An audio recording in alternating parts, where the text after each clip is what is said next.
stuff, but now That's because it's I been don't very think like that's the handwriting of touristic. sorry. It's now really. But then it's We just got everything. You want to check me into? We're just signing a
Distinguished guests, staff and students, ladies and gentlemen, I am Lalita Chang.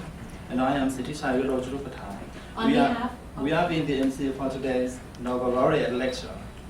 On behalf of the Faculty of Science, Chiang Mai University, may I wish you all a very warm welcome to this, the first in a new series of Nobel Laureate Science Lectures. This series is hosted by the International Peace Foundation. This series is aimed at bringing some of the world's leading scientists to countries such as Thailand, in which science and technology have important roles in countries' social and economic development. The first speaker in this series is Professor Ciechanover of the CMU Israel Institute of Technology in Haifa. Professor Ciechanover received the Nobel Prize for Chemistry in 2004. Before introducing Professor Ciechanover and his lecture, may I first call upon the President of Chiang Mai University, Professor Dr. Pongsak Angasit, to formally start this afternoon proceedings with his opening address.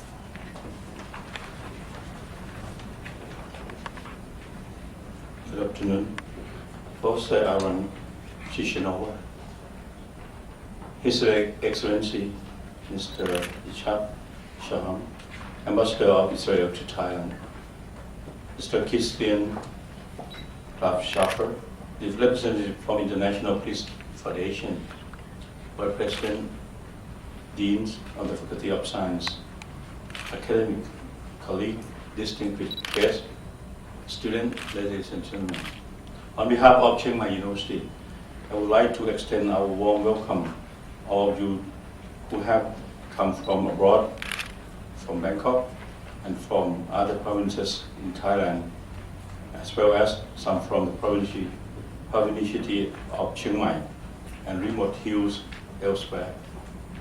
This year is very auspicious for Chiang Mai University as it marks the 45th anniversary of its foundation. The presence of a Nobel Prize laureate for chemistry in this most auspicious is the most privilege for Chiang Mai University. We are deeply honored to have Professor Aaron Ciechanover of the Technion Israel Institute of Technology in Haifa, the Nobel Prize laureate for chemistry in 2004. With us here today to receive the ultimate accolade of the Nobel Prize recognition, not only academics excellence in research, but also benefits that the research brings to society as a whole. This is certainly true in the case of Professor Ciechanover works, and his lecture today should serve as an inspiration to us all. I would like to take this opportunity to express our gratitude to the International Peace Foundation and Thai Airways International. Without those whose support today, lecture would not be possible. Also to thank the Dean and his colleague in the Faculty of Science for the time and energy for have contributed to organize and hosting this event. Professor Aaron Ciechanover, our most sincere thanks and appreciation to you for honoring our university with your presence, and I trust that the memories of you take with you of this lecture and our city will hasten your return in the not too distant in the future. Thank you very much. Thank you very much, Professor Thongsak Agasit, the President of Chiang Mai University. And now I'd like to invite the President of Chiang Mai University to present a souvenir to Professor Ciechanover. As a token of our sincere appreciation for his lecture, and also to our guests of honor as follows. Mr. Victor Roger and Mr. Christian Glasshafter.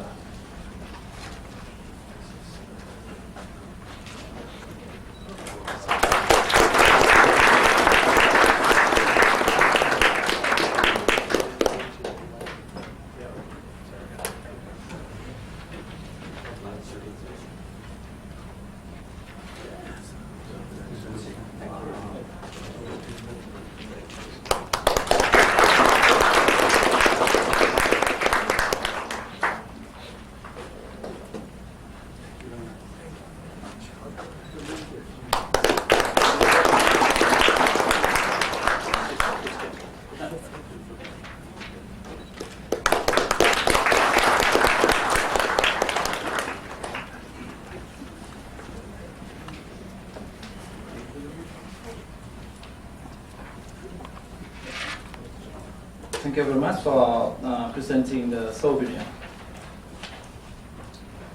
May I now invite the Dean of the Faculty of Science, Associate Professor Samphan Singha Rachapan, to present souvenir to Professor Ciechanover and guests of honor in the same order as previous presentation.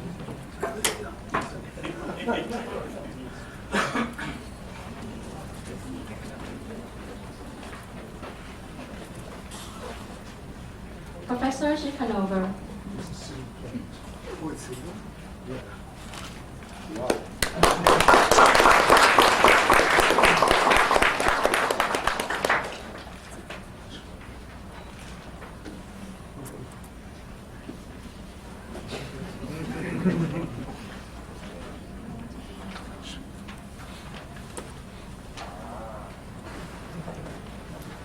Mr. Hishak Shoham.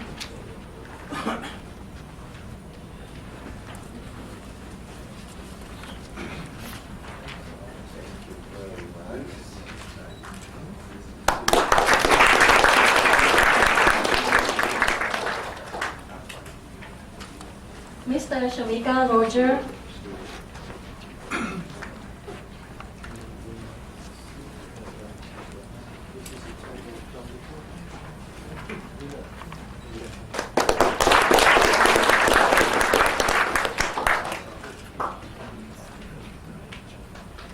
And Mr. Christian Grafschafter.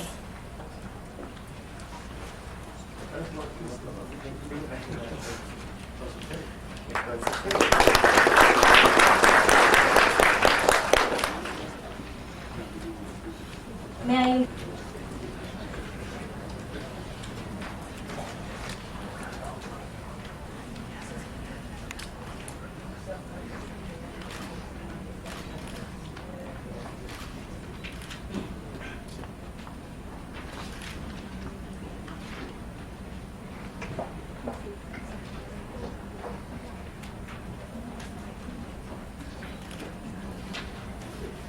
Jen.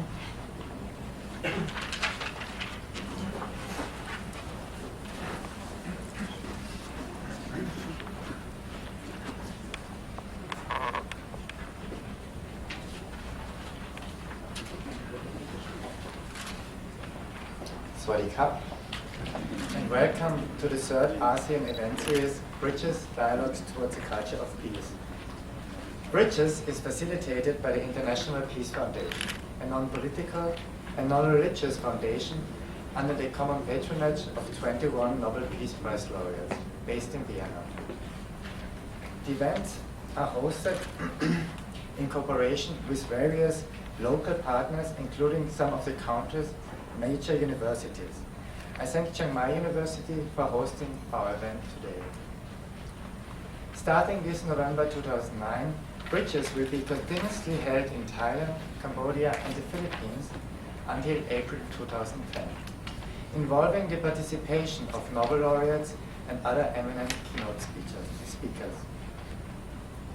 The third ASEAN series of Bridges is an independent contribution to the Decade for a Culture of Peace and Non-Violence, initiated and promoted by the United General Assembly.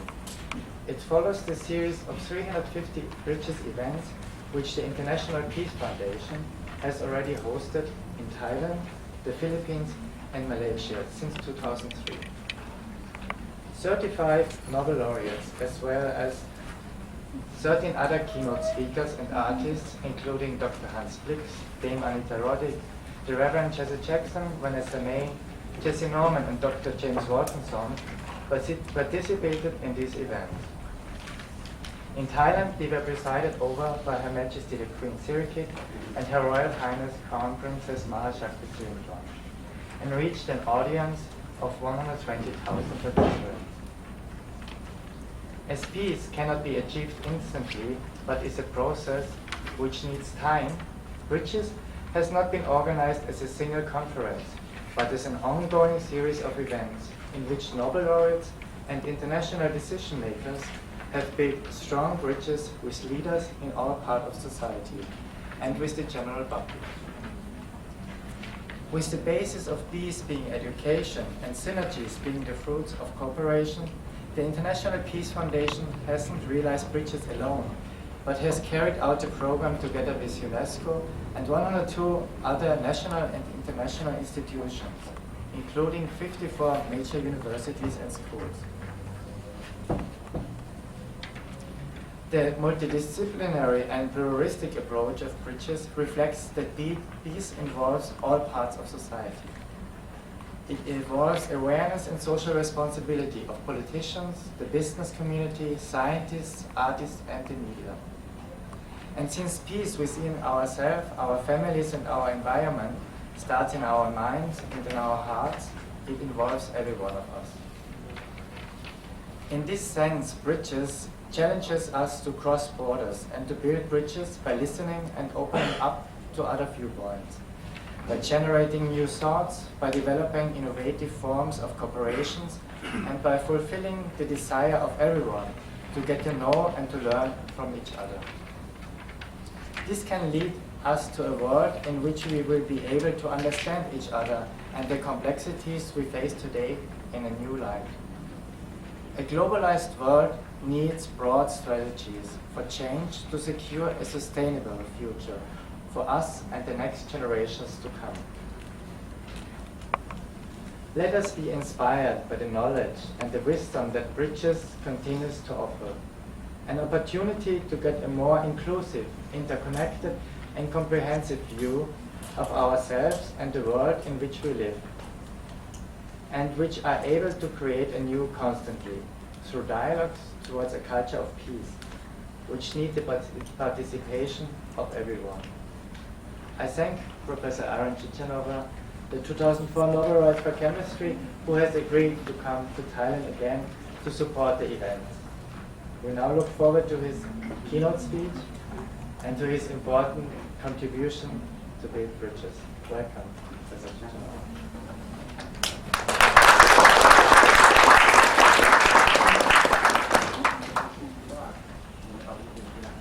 Thank you very much, Mr. President Klapsauter, for your speech. At this time, I'd like to invite Professor Emeritus Dr. Thawi Tankasiri to introduce Professor Aaron Ciechanover.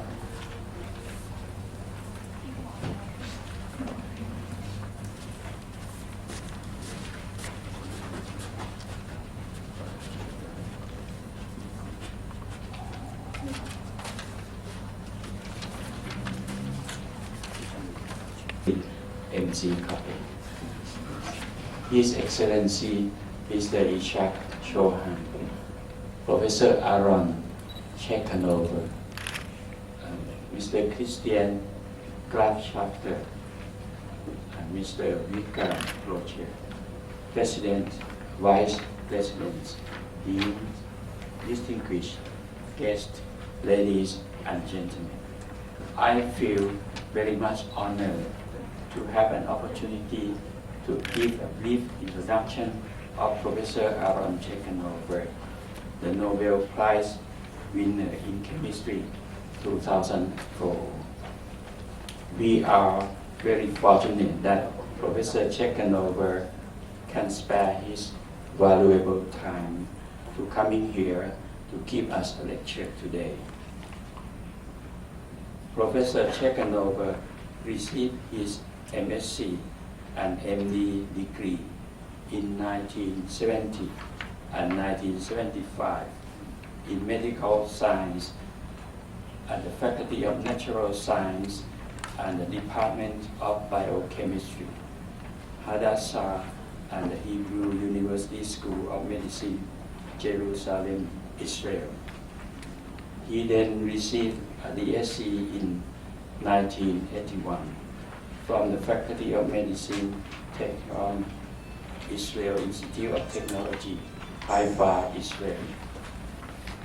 Regarding his academic appointment, he was appointed to work at the Israel Institute of Technology as a research fellow, lecturer, senior lecturer, associate professor at the Department of Biochemistry, Faculty of Medicine, Technion, Israel Institute of Technology, Haifa, Israel, from 1927 up to 1992, the year which he was promoted to full professor working at the same institute.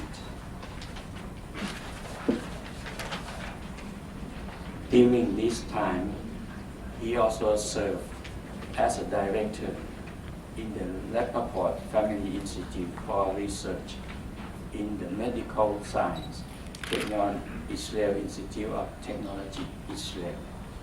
From 1924 to 1927, Professor Ciechanover then worked in the Israel Defense Forces as a military physician in the Israel Navy unit and as a surgeon at the General Headquarters, and was discharged with the rank of Major.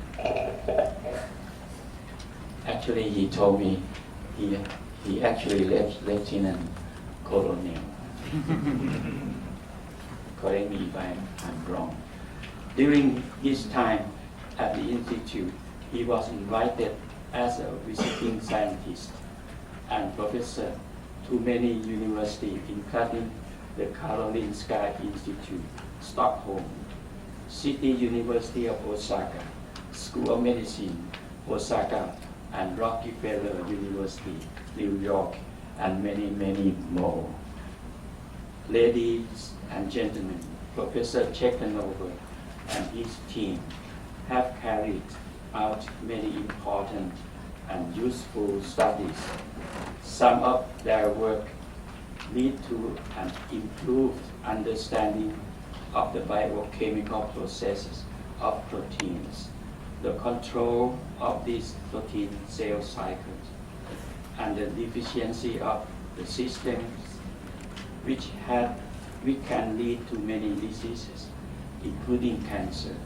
The most prominent work for which Professor Ciechanover received the Nobel Prize was the discovery of the biochemistry process concerning the ubiquitin proteolytic system, or the so-called protein kiss of death. Sound like James Bond. Now, ladies and gentlemen, please welcome Professor Ciechanover. So we haven't enjoyed even a single day of peace that in many ways, I wouldn't like it obviously, but helped us to just prove that we can nevertheless do it. And I think that we did it in many big achievements. I cannot present to you obviously the country in this short talk, but we have an excellent educational system. Israel is a poor country as far as natural resources are concerned. We have nothing basically. We have no natural resources at all. We are exporting these days close to $100 billion a year or $80 billion a year, and all of it, almost with no exception, is high-tech. High-tech, biotech, electrotech, agriculture tech, whatever tech you want, everything is coming from the universities and the high education system. Otherwise, more than half of the country is a desert. Nothing grows there, but we developed even in the desert a very sophisticated agricultural system. And the rest is green. We have little rain. We don't have 1,000 millimeters that you enjoy here in Chiang Mai. We have much less than half of it, a few hundred millimeters a year. But nevertheless, it's a very well-developed and very sophisticated country. And just a few weeks ago, another Nobel laureate came from Israel, a woman by the name of Ada Yonath, from the Weizmann Institute, who deciphered the structure of the ribosome. She also shared the prize in chemistry. Altogether, this small country of 60 years old and 7 million people has already harvested 9 Nobel Prizes. So that's quite an achievement for such a small country. But what I wanted to tell you that you can do it. And the idea is that you just need to push for it. And you can do it, and as I'm not going to tell you much about our own subject of research, but I'm going to tell you more generally about drug development, I will just say one word about my own subject of research. When I started it as a graduate student in the Technion, which is an excellent school of engineering and biology and medicine, we decided we considered our chances of swimming against the stream and competing with the big American sharks in the big ocean. And we decided that we are going to swim against the stream. And we are not going into the main road. We are not going to the obvious. We are not going to do what everybody did at that time. And at that time, if you are in biology, everybody was looking into the genetic code. Everybody was looking into how proteins are made, the central dogma in biology. And we decided to go to the opposite direction and to study how proteins are destroyed. This was a completely neglected research area. Nobody cared about it. Actually, people laughed at us in many ways. They didn't laugh at the open, but we got very heavy hints that we are committing suicide, that we are slowly walking into the academic cemetery, slowly but surely. But we nevertheless decided to walk into this cemetery that turned out to be an unbelievable and critically important cellular system on which basically all the big drug companies in the world are working these days. There is already one drug in the market that sells for $1.5 billion a year to combat cancer, but this is just the very beginning, and many more drugs are coming. So again, it's typical to a small country because you don't want to compete against the mainstream, so you decide to go the opposite and to kind of surprise your competitors and your adversaries and to come from an unexpected corner. You need to be a little bit original, a little bit courageous. You need to not to listen to background noise of what people tell you what to do and where to go, and just to persevere. By the way, I see that many of you, I don't feel good about it, many of you are having ties around, and you can just, we are in science, you can just feel informal, untie yourself, open your shirt, I'm in jeans. It's very rare that I'm not in jeans. When I'm not in jeans, I'm in shorts. When we go to tour Chiang Rai and Chiang Mai in the hot weather of Thailand, then I'm in shorts, not even in jeans. So feel free. So the idea is really to be original, and you can do it in a small country. And we are not the only examples. You can do it in the industry. We have very strong community of entrepreneurship, of very sophisticated people that are trying and inventing drugs and devices. And we have a very vibrant community of biotechnology and drug development, and it's a very vibrant environment to be in, and we are very successful in it. Obviously, we cannot lift on our shoulders development of very big projects. So to develop nowadays a drug, just a single drug, will cost more than $1 billion. So we have one very big drug company, one of the biggest companies in the world. It's called Teva, and Teva is making our own drugs. So drugs that are being developed in Israel are being made by Teva, and Teva invests a lot of money in this development.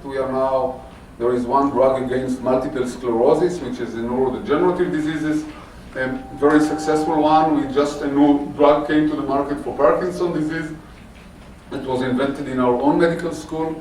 So drugs are coming, but typically what happens is that inventors have a startup company, they make some progress, and then the big companies in the world are coming and buying it out. So it has advantages, but it has also many disadvantages because much of the knowledge is leaking out, and all the big pharma companies in the world, Novartis, Aventis, Johnson & Johnson, they're all having hubs in Israel, and they are like radar screens.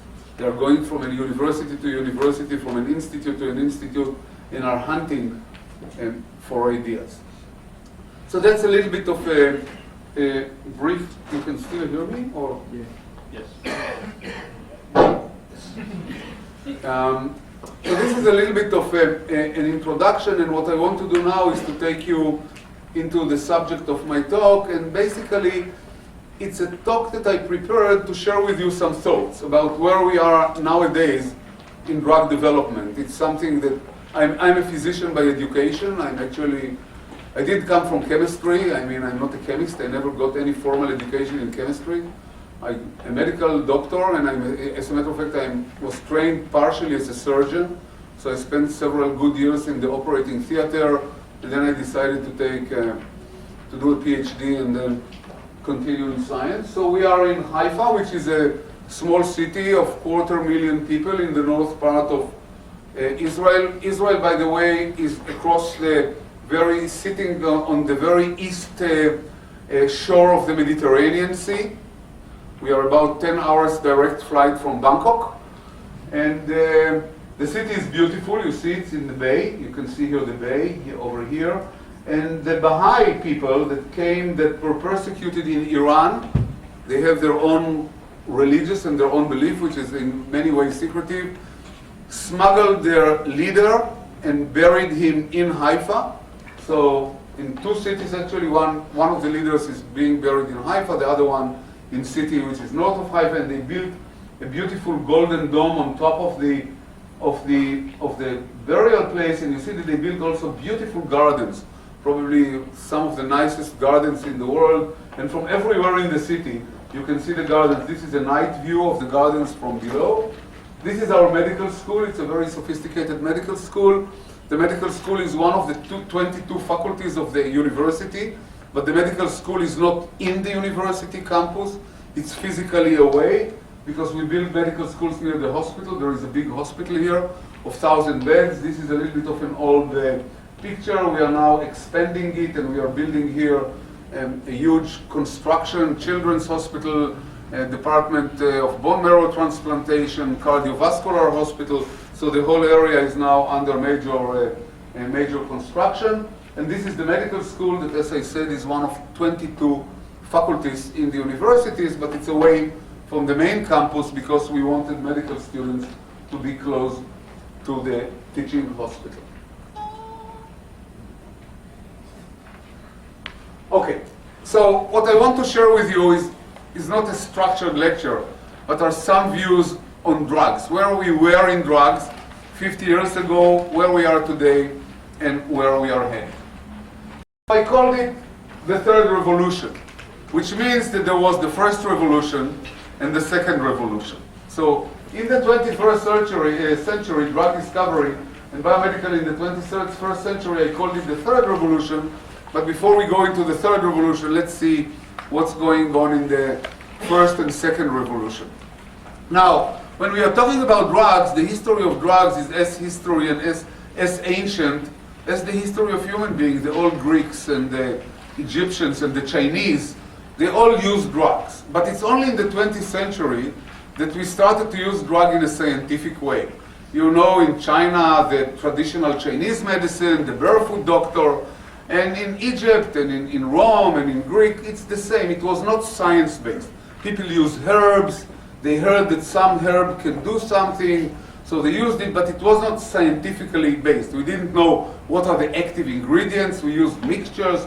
We didn't use pure chemistry, pure chemicals. Now we are using very defined molecules, pure chemistry. So basically, almost until the 1930s or 1920s, there was hardly pharmacology. I mean, we used very little science-based drugs. It's only in this century, well, in the previous one, in the 20th century, that we started to use drugs in a very sophisticated and scientifically based manner. So how drugs were discovered at the beginning of this century? Let's forget about Chinese medicine and Greek medicine and Egyptian medicine. Let's walk into the 20th century. The first revolution, I call it the era of incidental discoveries, and this was about 30 or 40 years between the 20s or 30s to the 60s. What is incidental discoveries? There was no science there. Drugs were discovered completely by incidents. I mean, there was a mistake, an incident, something that some scientists discovered with no intention really to discover. And the mechanism was not known, but the drug was a drug. It was a real drug. And I want to bring you just two examples. One example is aspirin. Aspirin is probably the drug that is being sold the most all over the world. I don't know that there is any other drug that has been sold more than aspirin, at least by weight. Tons and tons and tons of aspirin has been sold and saved the lives of millions and millions and millions of people, and it's still being sold. It's a magic drug, and we still don't understand. Now, aspirin came from the old days, actually from Egypt, and we didn't know it, in the barks of the willow tree. The old Egyptian found that if they chew the leaves of the bark of the willow tree, it's very bitter, but it can take away pain. So they discovered that the barks of the willow tree has the characteristic of a pain reliever. But they never bothered to do anything about it, and it was only in the 19th century that the active ingredient was taken out as a pain reliever, and it turned out to be salicylic acid, which is a very simple a chemical compound, very simple chemical compound. And then it was forgotten. So between the 19th century and 1930, aspirin was completely abandoned and completely forgotten until Felix Hoffmann, that was a Jewish pharmacist working in Bayer company, came, and his father was sick with rheumatoid arthritis. Now, rheumatoid arthritis is a disease that I'm sure you see it among old people in Thailand, but also among young people, but we see it all over the world. It's a disease, you see here the inflamed joints. You know, the joints become inflamed, and the people are becoming awfully handicapped. They just cannot do anything. They are paralyzed. They cannot walk. It's also in the joints of the feet. And it's a very debilitating disease. And Felix Hoffmann, his father, became sick with it. And it was very painful. So he remembered the old French literature that salicylic acid has this characteristic to take away pain. And he decided to give it to his father. And it was very bitter. And then he decided to change it a little bit, and he made it acetyl salicylic acid. He made some chemical changes in it. And his father didn't only enjoy long periods without pain, but also the inflammation went away. So the inflammation went away, and the father basically was cured from the disease. And so it was kind of a family experiment. He didn't mean to do anything. He went to the directors of Bayer, which was a German pharmaceutical company, and he told them the story, and he convinced Bayer to make aspirin as a drug.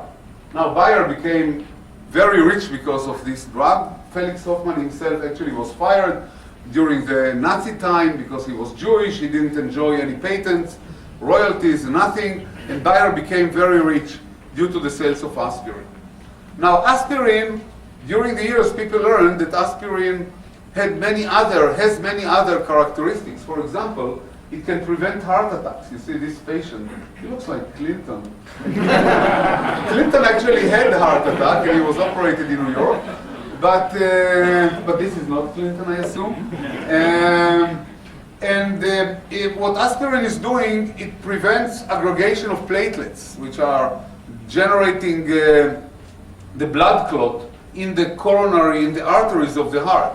And it turned out that aspirin has very good anticoagulation properties that prevent heart attacks. And so aspirin has anti-inflammatory, anti-pain properties. It has anti-heart attack properties. And you see this woman here that holds her breast. It turns out that cancer these days is regarded as the result of chronic inflammation. People that have chronic inflammation at the end may develop cancer, not in all organs, but in the gastrointestinal tract, in the colon, and in many other organs. Chronic, long-term, many years long-term inflammation may end up as cancer.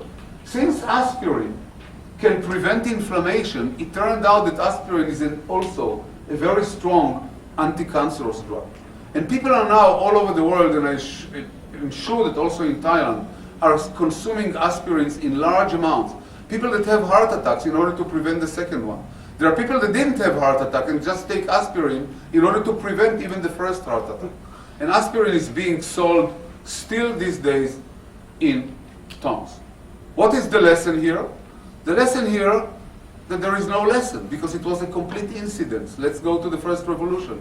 It's by chance that the father of Felix Hoffmann had rheumatoid arthritis.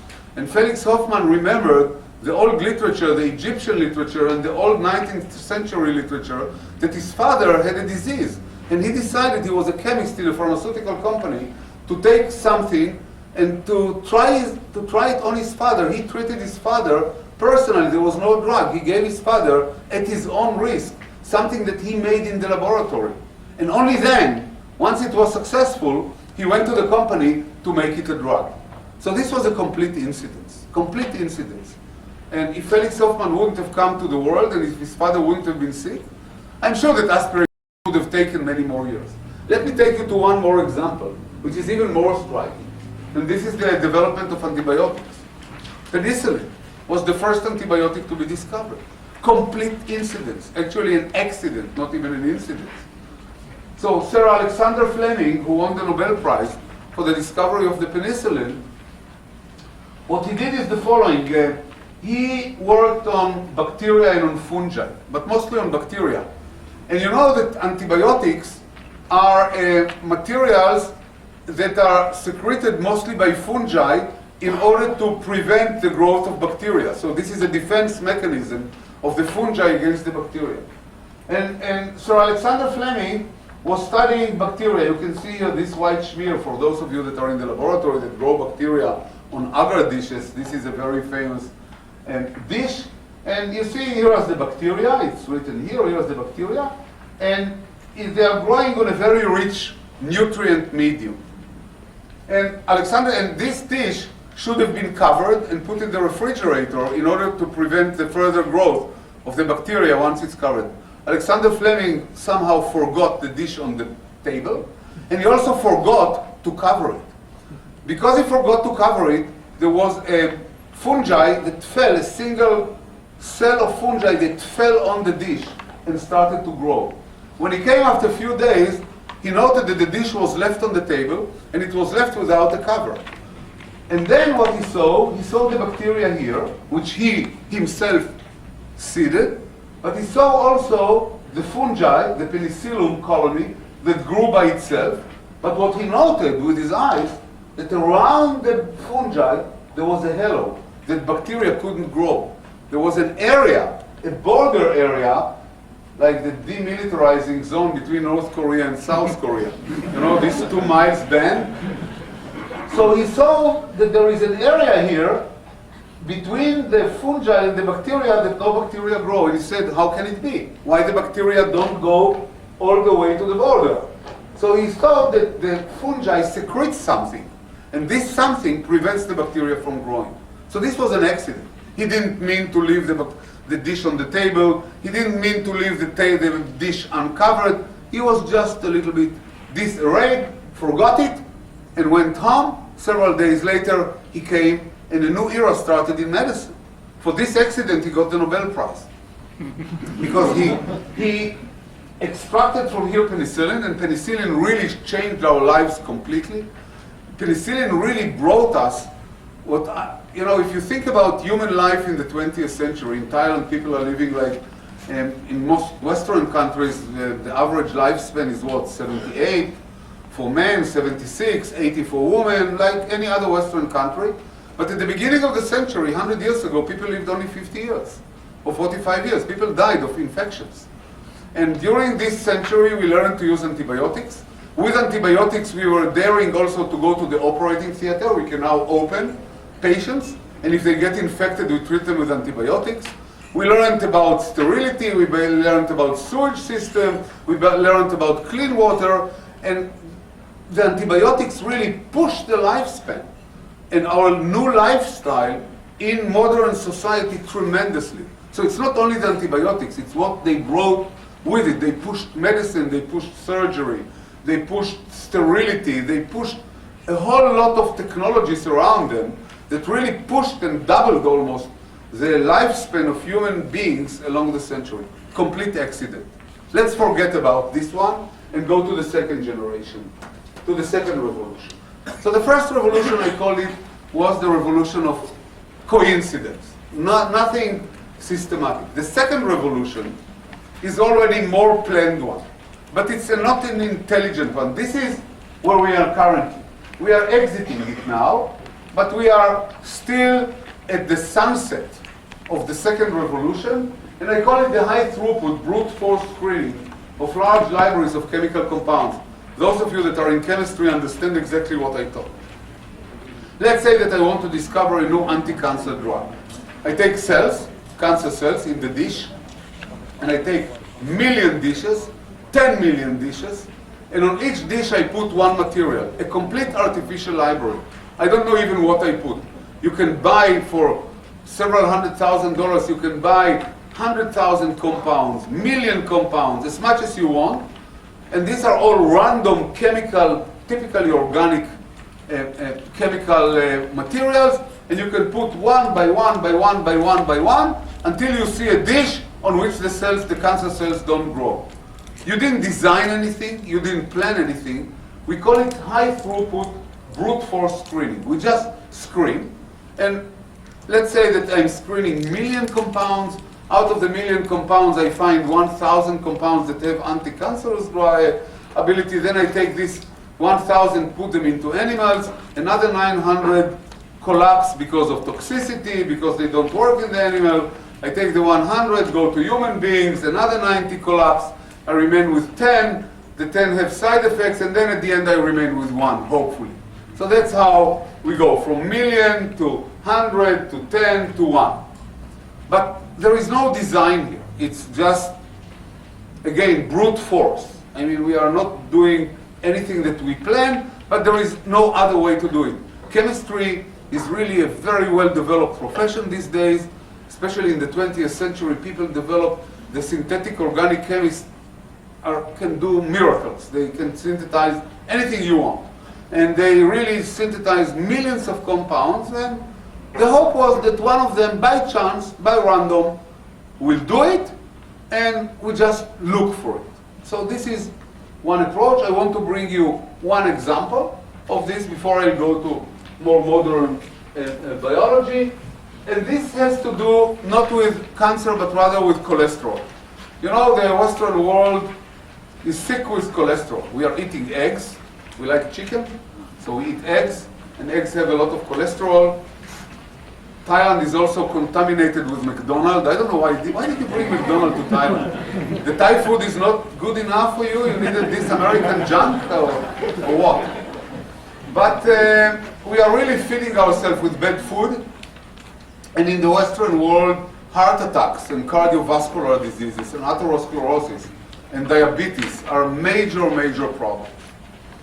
And a very good Japanese pharmacologist, Akira Endo, actually he didn't want even to develop anti-cholesterol drug, but he wanted to find an anti-cholesterol drug not for heart attacks, but rather for parasitic diseases. So he thought that the parasite cells, in the cell wall there is cholesterol. I mean, cholesterol is a very important ingredient. We cannot reduce cholesterol to 0, which it will be disastrous. We just have to reduce it. So he thought that he will develop an anti-cholesterol drug and he will give it to the people, and the parasite, malaria parasite, schistosoma, all these parasites that need to synthesize cholesterol will not be able to synthesize their own wall, and they will die. So he didn't think about cholesterol. He failed, but he found some very good anti-cholesterol drugs. So it didn't turn out to be what he wanted, but he screened millions of compounds and found a compound that belongs to a large family that calls statins. And statins turned out to be an unbelievable anti-cholesterol drug. While aspirin is being sold in tons, this drug is being sold for dollars.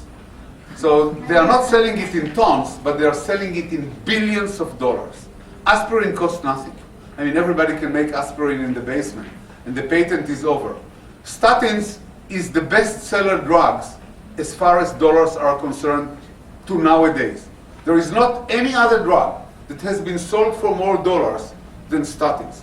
Just to give you a number, the annual revenues for statins last year were something between 20 to 25 billion dollars. 1 year, 20 to 25 billion dollars. The patent is over, and several companies are doing it. Park Davis and Schering and other companies are doing it because the patent is over.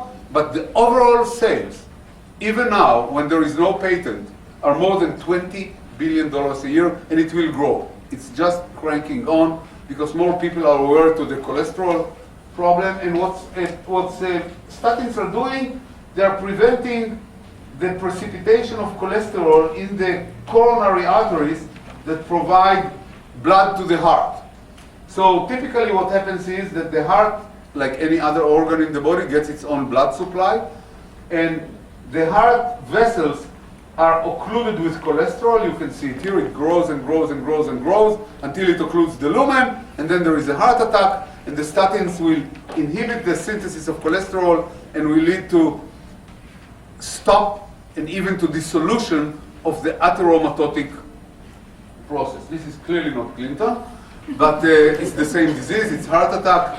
So the people are using lots of, and here there is some joke about the business managers of a pharma company that wanted to sell the statin as food. And actually, we believe, or the people believe, the pharma companies believe that they will be able, at the end, almost to add statins to bread or to I don't know what, that everybody that walks on the face of earth will consume it. Because it's really, looks like it's not only curing disease, but it's also preventing disease. And I think that the idea in medicine is not to have hospitals in order to repair diseases, but to prevent people from going to the hospital.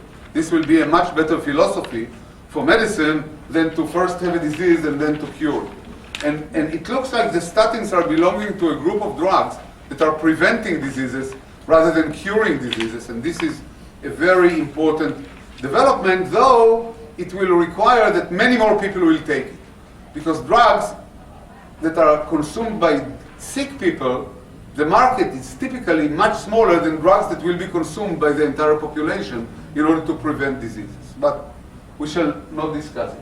So the statins, which is again a very successful drug, came to the market out of screening. So Ando Akira took hundreds of thousands of compounds and screened them one by one, by one, by one, by one, and he measured synthesis of cholesterol. So in his case, he wanted to inhibit synthesis of cholesterol. Let's move quickly now to the third revolution and the last one, which is, I call it the intelligent revolution, where we are going to plan the drugs. We are not going to rely anymore on Fleming that will forget a dish on the table. We are not going to screen for millions of drugs. We are going to understand the mechanism and design one drug that will hit the disease. For that, we need a lot of biochemistry and a lot of chemistry and a lot of informatics. It's going to be interdisciplinary approach that will take biology, medicine, chemistry, computational biology. It's going to be interdisciplinary. Now, when I'm talking about interdisciplinarities, it's also a message to universities in the future time. Because if you think about nowadays university, classically you go to a faculty of sciences. Let's take a classical faculty of sciences and a faculty of medicine. So in the faculty of sciences you have physics, you have chemistry, you have biology, you have mathematics, from time to time statistics, but you have basically the four core professions and computer sciences. You have physics, chemistry, biology, mathematics. These are natural sciences. Now, if you think about where these professions came from, they are only 1,000 years old. They came from Italy, from the first university in Bologna, where people had to teach. So when they had to build faculties or departments, they said, let's teach physics. Physics is the elementary particles. It's when the particles still don't have an identity. We cannot call them potassium, sodium, iron, nickel. We are learning on electrons, on protons, on neutrons, on subnuclear particles. These are particles with no identity and forces in the nucleus. This will be physics. And electricity, electrons that are moving along the wire. Once particles acquire identity, they become metals or non-metals or organic materials. Let's call it chemistry and the reactions. Once it becomes very complex, and these particles are organized in cells, and they have life and they can reproduce, let's call it biology. And if the biology doesn't work well, and one process doesn't work well, let's call it medicine. But think about it, this is true. I'm trying to simplify it, but it's all artificial. In my body never heard, and your body, never heard of these definitions. Because in my body, the physical particles behave as they should behave according to the physical rules. All the chemical reactions are occurring. At the same time, the biological reactions are occurring. If something doesn't work, it's in these reactions of physics and chemistry and biology, and I need to see a physician. The body, the live organisms that we are so much interested in it, let it be in the department even of philosophy or history, because we are all about nature.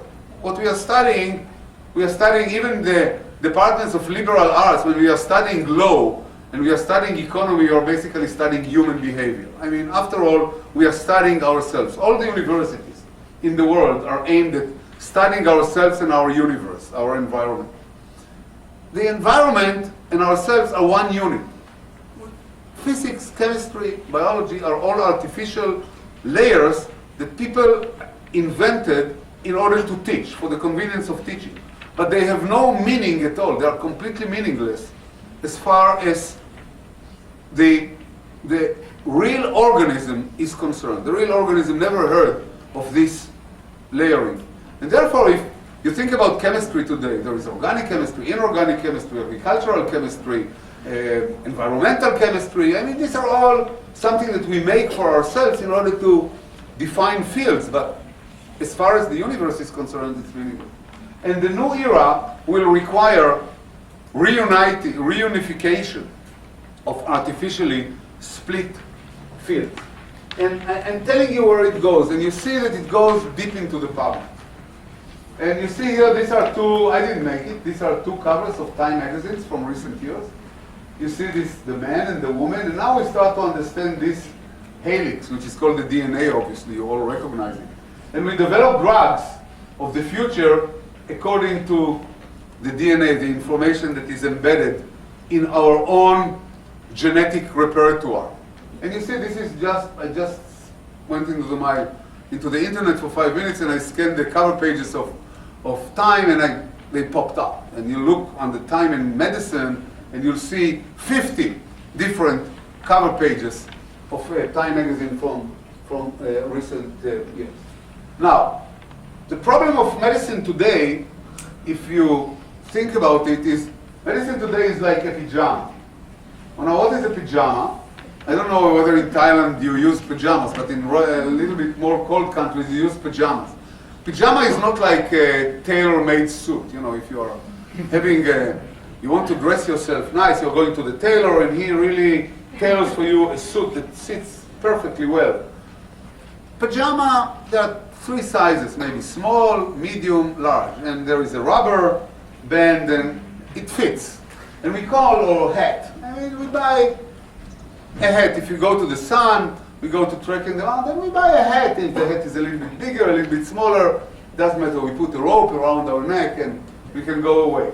We call it one size fits all. I mean, and medicine today is in many ways medicine, a very primitive medicine. It's medicine of one size fits all. And I want to bring you an example.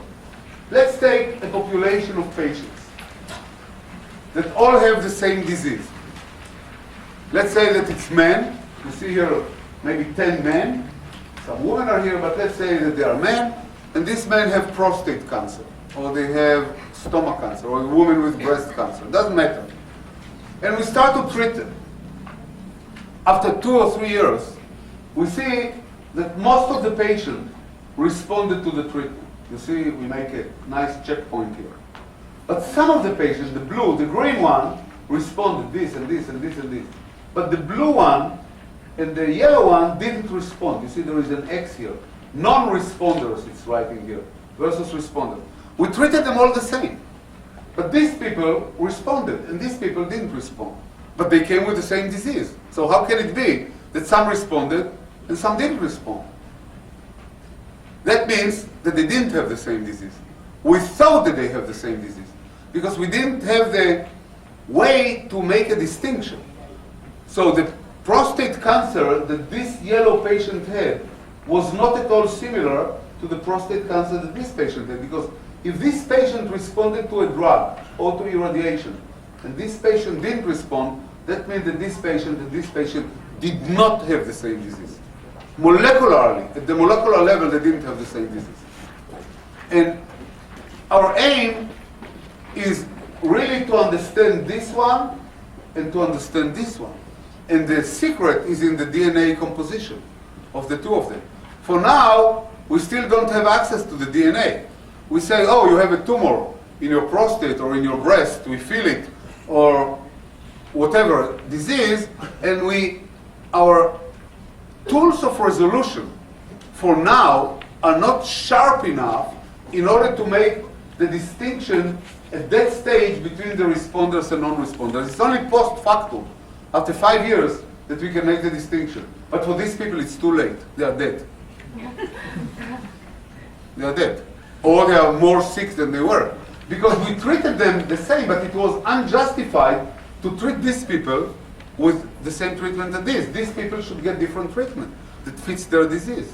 But I don't know about it. Therefore, I treated them all the same. I bought all of them the same pajama. I went to the store, I bought 10 medium-sized pajama, I gave the same pajama to all, and I told them go to sleep. But some didn't fall asleep. So this was the problem. So my problem is to identify those ahead of time, and not to waste their time, and mostly not to waste their lives. I'm not talking about money and the burden on the health insurance system and to treat them with drugs that don't help them, and so on and so forth. So the idea will be to look with the molecular tools, and the molecular tools are the molecular tools of DNA. So let's take, again, I just went to Time magazine. Everybody knows about Time magazine. And this is a patient with the new thinking on breast cancer. And we start now to understand the difference between the different diseases, but it's only the very beginning. We are at a very superficial level, and you can see here 2 patients, 2 breast cancer biopsies. So I took a biopsy, I looked in the microscope. This woman does not have what this woman has, and it doesn't matter for you now what. You see that here I can get some brown staining, and here I get nothing.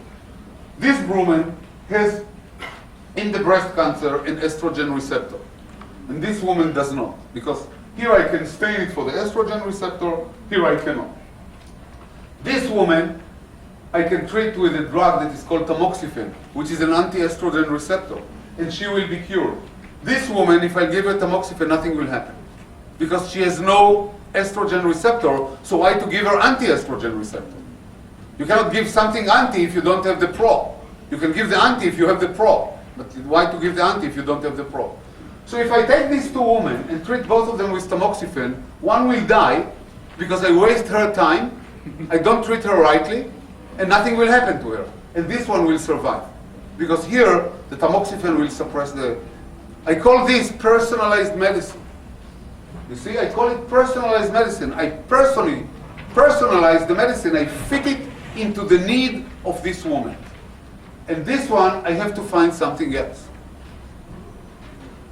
And by making this grouping, I know that I have to find something else. I don't have this something else yet, but at least I can classify. Now, how I'm going to know about this something else? I'm going to know about this something else by putting all her DNA into sequencing. So I take the DNA of this one, and I'll take the DNA of this one, and I'll find some differences between these 2. But it's all will be very individual. I'll have to sequence the DNA of each and every patient. Take another woman. I just picked up women. It's not that men don't have these problems. Trust me, they do have it. And again, this is a drug that is called Herceptin. And Herceptin is targeted against a molecule in the breast cancer that is called HER2. And Herceptin is a very efficient drug against breast cancer, but only if the woman has HER2, because Herceptin is coming and blocks the activity of HER2 that causes cancer. So I will not treat every woman with Herceptin, because first of all, Herceptin, not first, in priority, is expensive. Then again, I waste her time, and mostly I will waste her life, because she doesn't fit into the treatment. So I gave you already 2 markers. I gave you estrogen receptor and HER2 for Herceptin to screen out women that will fit certain treatment and women that will not fit certain treatment. So this is called personalized medicine.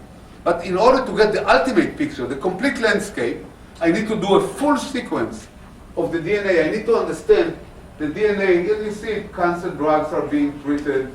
It's coming up all the time.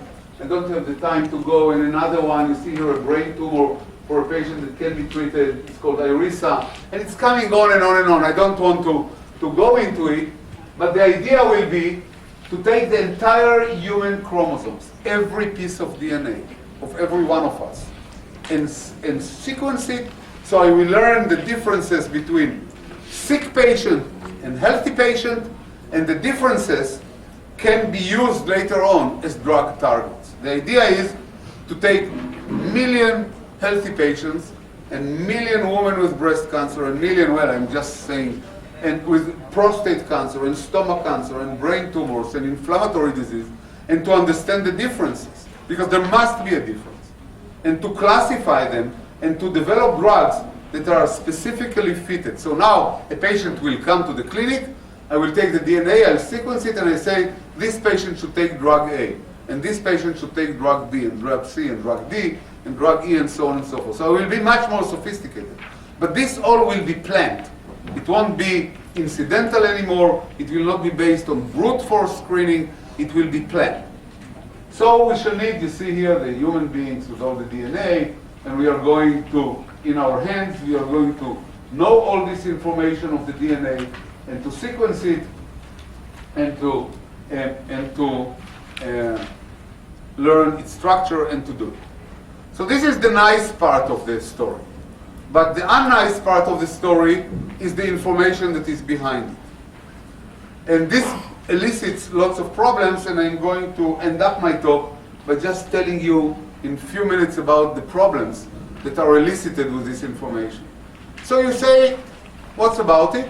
I mean, we walk today into the clinic and we tell the doctor we are sick, and the doctor tells us to undress, and he takes our pulse and makes a chest x-ray, and he asks us about diseases in the family and so on, and we give the doctor quite a lot of information, our own private information. But in this case, we are going to give the doctor all the information, even without knowing it. By giving the doctor a blood sample with our DNA for complete sequencing, we are going to give him a lot of information. Maybe not now, but in 20 years or 30 years, the doctor will still have our DNA, because DNA can be kept forever. But let's say that in 10 years, there will be we shall know the DNA that causes heart attacks. And in 15 years, we shall know the DNA that causes us to be schizophrenic and depressive. And Alzheimer and Parkinson and maybe intelligence, what determines our intelligence, and so on and so forth. All this information, or part of it, is embedded in the DNA. Now we don't know it. But in the future, we will know. But meanwhile, the information is at the hands of the doctor. Because now, it's meaningless. But as research will progress along the time, there will be more and more known. And more diseases will be attributed to mutations and changes in the DNA. So the question is whether we want the doctor, or anybody, to have this information. So you can say, well, I don't want the government to know it. Because the government may want me to serve in the army, and in the army they want to have only the best soldiers. Only that they are tall and intelligent and can fight well, and so on and so forth. We don't want the insurance company to have it, because if I'm going to have too many diseases, the insurance company is not going to insure me. They are going to insure only those that are healthy, because those that are healthy will never claim their insurance policy. So that's okay. Let's think that, okay, the insurance company will not have it, the government will not have it, and the physician will keep it in the safe. The problem is whether we want to know it, whether we want to know what will happen to us in the future. So you may say, oh, I don't care. I don't want to know anything. Forget about it. The doctor needs it. He can have it in the safe, and I don't want to know anything. Well, I can tell you that from time to time, you will need to know. And you may not only need to know, but you will be forcefully to know. So at one day, the choice will not be even yours, whether you want to know or don't want to know. You will be forced to know. And I'll give you one or two examples. Let me give you just one example. And the one example is, let's say, a woman, again, with a breast cancer. Well, I'll take another disease. Let's forget about the woman with the breast cancer. And I'll take another example. It's a true story. It's a sister and a brother. The sister is 40 years old, and the brother is 22, and it's a true story that I faced myself. Now, the sister has a genetic kidney disease. It's called polycystic kidney disease, and the sister is now on dialysis. So she lost her 2 kidneys. It's a genetically inherited disease that the sister has, and she lost her 2 kidneys, and she's now on dialysis. She's in the hospital every 2 days, has to go dialysis, and the only way to take her out of the hospital and to bring her back to life is by kidney transplantation. She needs a kidney transplant. The best donor that fits her is her brother. And the brother has 2 kidneys, so there is no problem. He can give the kidney. Now, the brother, before the brother can give the kidney, we need to know that the brother doesn't have the sick gene that brings it. Because if the brother himself, the disease, by the way, is not developing immediately. The disease develops at the age of 30, 35. So the sister, that is now 40 years old, developed the disease only 10 years ago. The brother is still healthy, but he doesn't know whether he will be sick or not. It depends whether he has the gene or does not have the gene. Now the brother doesn't know and doesn't want to know whether he has the gene. The brother, by the way, was just married. He has a small kid, and he lives away from the family. He knows that there is a problem in the family, but he is not interested. He has a new wife and a new baby, and he doesn't want to know anything. He doesn't want to hear about his sister. He doesn't want to know anything. Now the family comes to the brother and tell him, you are the only one that can save your sister by giving her the kidney. So the brother may be ready to give the kidney, but in order to give the kidney, the brother has to know whether he has the disease or not. Because if the brother has the disease, then in 2 years or 3 years, he himself will become sick. And the kidney that went to the sister will become sick again. So if the brother has the disease, there is no way that we are going to make the transplant, because it's complete waste. So the brother has to go a genetic examination for the disease. Now, think about it. You remember, I don't know if some of you remember, but there was a very famous American movie, I think that it's of Francis Coppola, the Russian Roulette. It's about the prisoner of war in Vietnam. During the war in Vietnam, that the prisoner of war, the Vietnamese, forced them to play Russian roulette. They took a revolver, and I'm not telling the story exactly, but the idea is a revolver, and there was 1 bullet in the storage, and 6 places were empty. And they took the revolver and they flipped it, so the 1 bullet went somewhere in one of the positions, and then they locked it. And the prisoner of war has to play, so they had to shoot themselves. It was empty, then they were rescued, and then it went to the next, and to the next, and at the end somebody shot himself to death. For this brother, this is like a Russian roulette. Why? If he is healthy, that's fine. He doesn't have the gene, and he can give the kidney to his sister and rescue her. If he is sick, not only that he cannot rescue his sister, but now he knows that he is going to have the disease. Until yesterday he was healthy, living a nice life, he didn't care about the future. From now on, because of the examination, he knows that in few years, and every morning when he'll wake up, he will wait for the disease to come. And he will know that he will end up in the dialysis, and nobody will give him a kidney because there is no sister and nobody else. Now think about the dilemma here. There is an unbelievable, terrible dilemma for the brother, what to do. Shall I go to make the examination, or shall not I go through the examination? So this just shows you where medicine and molecular medicine and DNA is taking us. Now for the problem of the brother, and I could bring you many other examples, there is no medical solution. It's all family, consulting, the monk, the rabbi, the priest, the whoever. There is no magic solution here, because he, on one hand, he didn't want to know. Now he is forced to know, because the life of his sister are on the table. He is the only one that can save her. Without him, she will be either forever on the dialysis, most probably she will die. People cannot be on the dialysis for too long. So that's where medical genetics and personalized medicine and molecular tools are going to take us. So what I wanted to tell you is the following. I wanted to tell you that we are moving very quickly, on one hand, from a very simple way of life. In the 19th century, people didn't hear about drugs. They eat leaves. They had some barefoot doctor. And we are moving very quickly during the 20th century from one revolution to a second to a third. And the third revolution is probably going to eradicate many of the diseases of Western civilization. But on the other hand, it's going to float unbelievable number of problems, mostly bioethical problems, that we are, as a society, will need to So I think that I'll end up here and leave you with it. And thank you very much again for your attention and for the warm hospitality.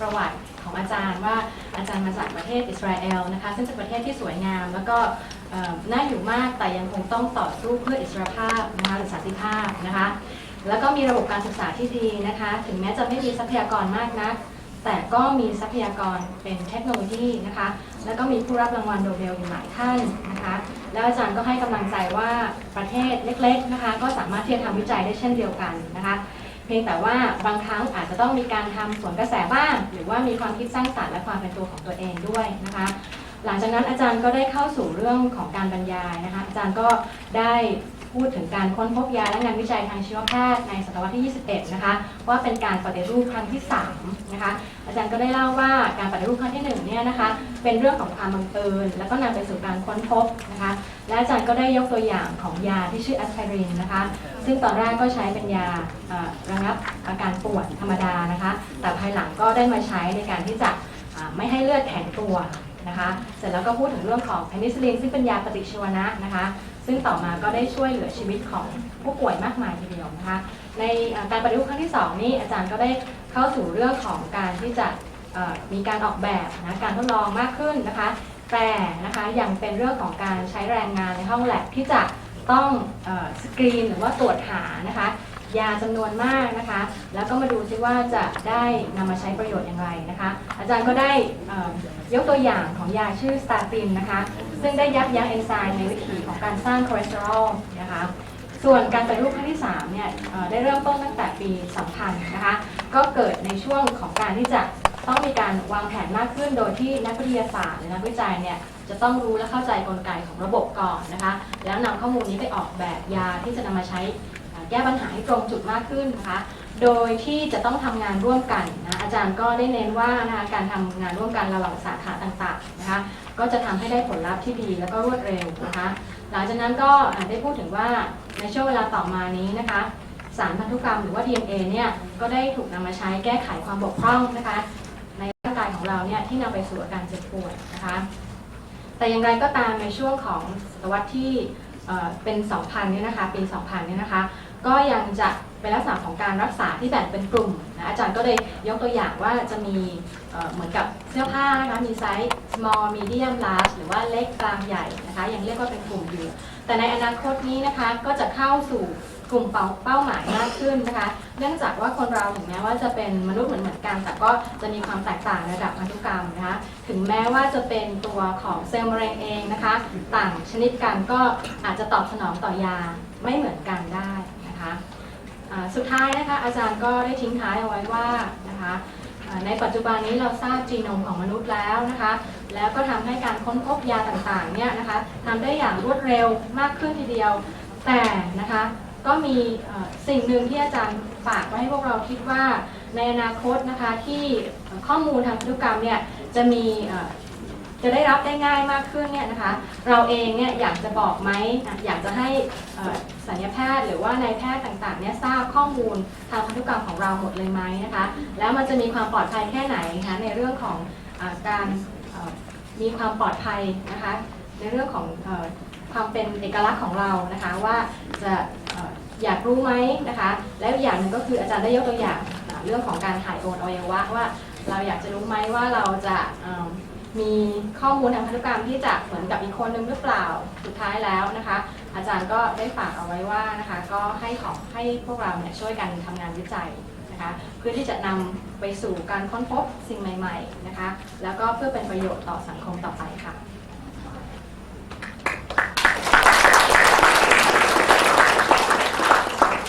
เดี๋ยวขอประกาศเป็นภาษาไทยนิดนึงนะคะนักศึกษาแล้วก็นักเรียนนะคะสามารถที่จะถามคำถามเป็นภาษาไทยได้นะคะอาจจะถามลุกขึ้นยืนถามก็ได้หรือว่าจะเขียนใส่กระดาษแล้วก็ส่งมาข้างหน้าก็ได้นะคะ May now invite questions from the audience. Are there any questions?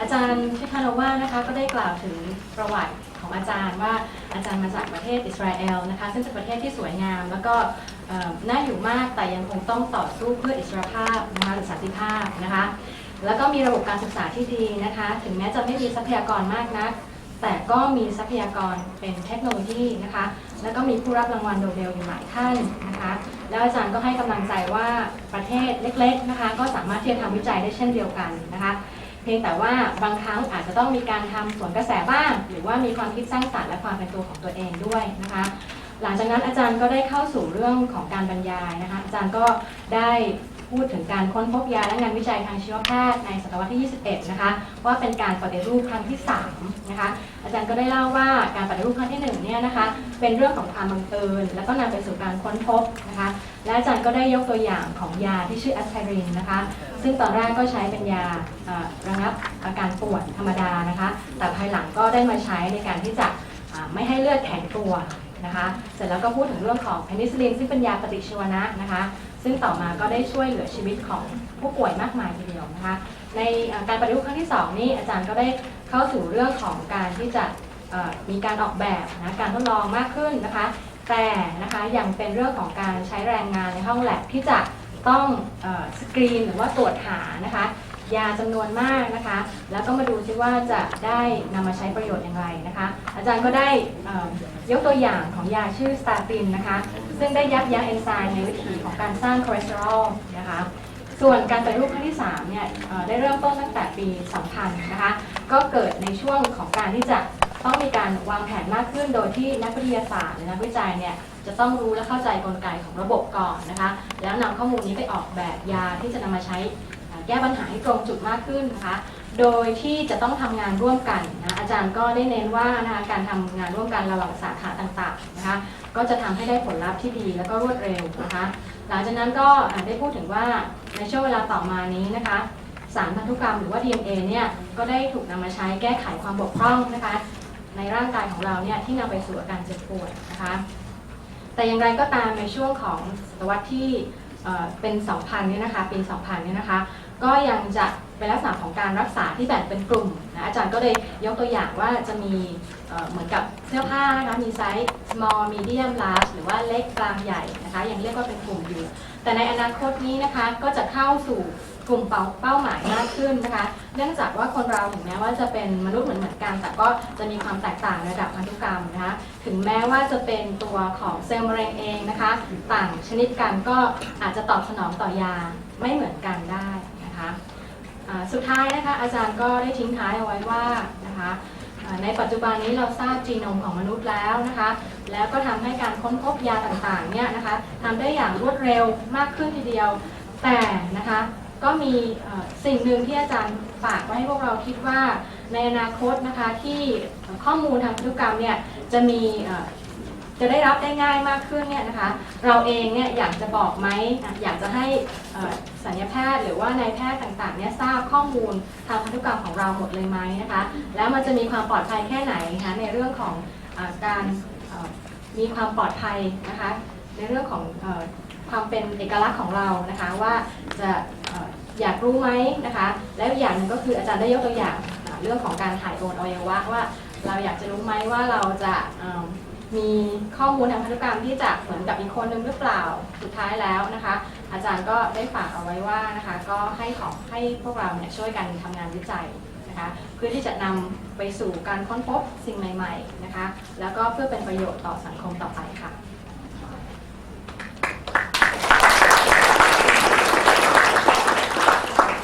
เดี๋ยวขอประกาศเป็นภาษาไทยนิดนึงนะคะนักศึกษาแล้วก็นักเรียนนะคะสามารถที่จะถามคำถามเป็นภาษาไทยได้นะคะอาจจะถามลุกขึ้นยืนถามก็ได้หรือว่าจะเขียนใส่กระดาษแล้วก็ส่งมาข้างหน้าก็ได้นะคะ May I now invite questions from the audience.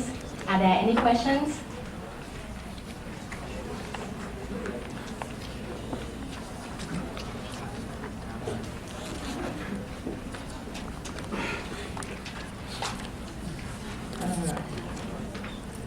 I'm very impressed by your lecture, especially your encouragement for us to think swimming against the mainstream, which I think for us it's quite very difficult to follow, since it needs inspiration, origination, and courageous. But somehow we would like to try.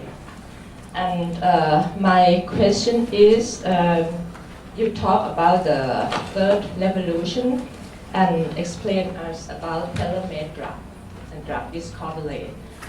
I would like to hear your opinion about the other approach, like gene therapy or stem cell.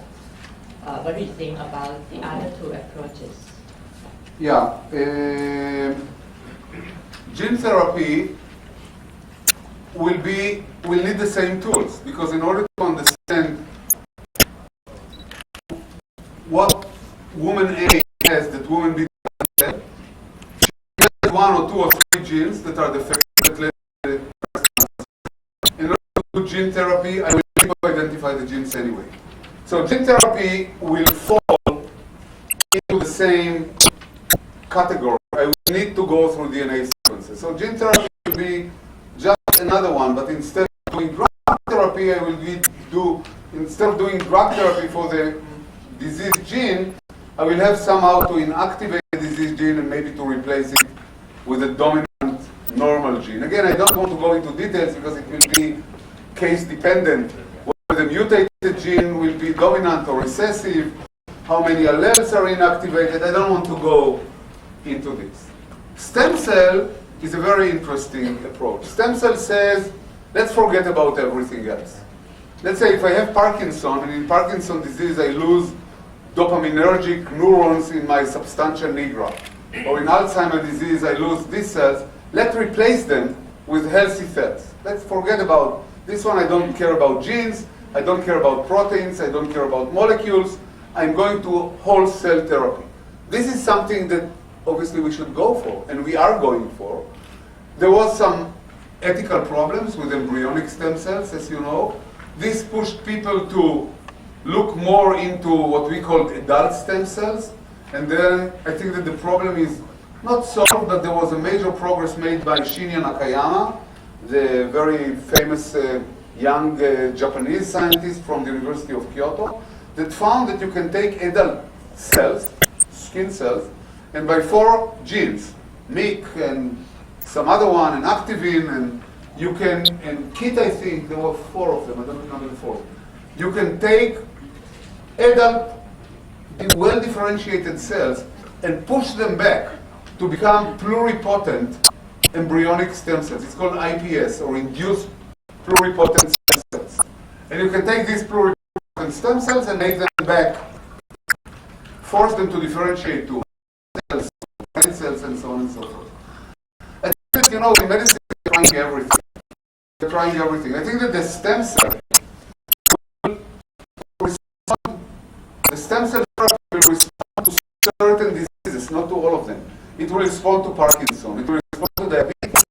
We are losing Langerhans cells in the pancreas that secrete insulin, and to replace them. It will not respond to single mutated diseases where we shall have to go to either gene therapy or drug therapy. So I think that at the end, the world of treatment will be divided between drug therapy to gene therapy to cell therapy. There will not be one strategy that will cover the others. And dependent on the disease, we should go to all of them.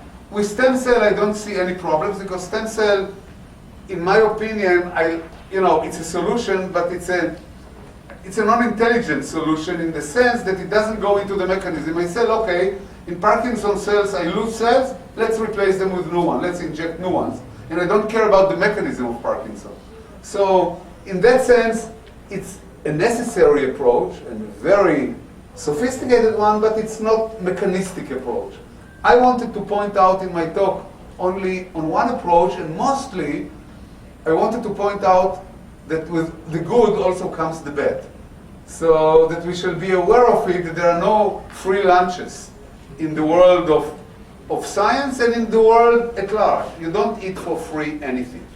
You have always to pay, or to think, or to solve problems, and so on and so forth. But you're right. I mean, these are all legitimate. Gene therapy still belongs in the big umbrella. To this approach, cell therapy stands aside. I have another question. You talk about the dilemma of the brother who has got, whose sister has got polycystic kidney disease. And I want to ask, how about the successful transplantation if you take unknown donor? It will be much less. It will be much less. The brother will have this, the best chance. In this case, because the HLA, I didn't want to go into the case, the HLA fitting between the brother and the sister was almost perfect. So the chances of, and also, you know, it will not be accepted that you are, you know, if you are dealing with this transplantation, you can take kidney from alive and kidney from the dead. Kidney from the dead is always less good than kidney from the live. So if you have a live kidney, why, and the brother can do it because of fitting and matching, why to go to kidney from the dead? Now, if you want to kidney from the live, let's say from other relative or from some donor, the other donor will say, why should I give a kidney if the brother doesn't want to give a kidney? So, you know, morally, you start with the close, with the mother, with the father, with the sister. You don't go first to the uncle. You go first to the very close family. And kidney from the dead is an option, because typically you don't, kidney from the live, it's very hard to get, but kidney from the dead, the chances of successful transplantation, not only because of the immunological problem, but also because it's from the dead and it took time until you harvested it, there is damage to the kidney, the chances are much lower. Yes, I asked that because if, in case the brother then you don't have a choice. Yeah, then you don't have a choice. You're right. Then you don't have a choice. Another choice. Yeah, then you don't have a choice. Right, next please. I think. Well, Mokon Rayanakon, former head of the chemistry department, also former dean of the science faculty. I have just two questions, and these questions are probably what high school students would like to ask. First of all, congratulations on your paper, which has been cited 1,132 times, and that's ubiquity in pathway published in Physiological Reviews. So that means 141.5 citations per year. I haven't met anyone who has published such a paper with this citation yet. And with that fact, I would like to ask you why you have published most of your work in the Journal of Biological Chemistry. And is that because you like chemistry or biology from your high school days, or what? Well, it's indeed, we published a lot of our work in the JBC, in the Journal of Biological Chemistry. I find it a very solid and good journal, and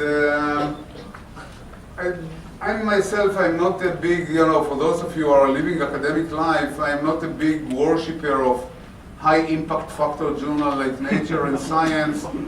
I think that people should publish in a journal that is accessible to everybody. I'm myself tired of fighting with the editors of these big journals, and I don't believe that universities should subject themselves to this, new religion of impact factor and citation index, and I think that we should go more to the quality of the work and to the candidates and what their view of biology and how deep they think of biology, rather than, oh, he published in Nature, so it must be axiomatically that he is good. Trust me, I know many people that publish in Nature and they are far away from being good.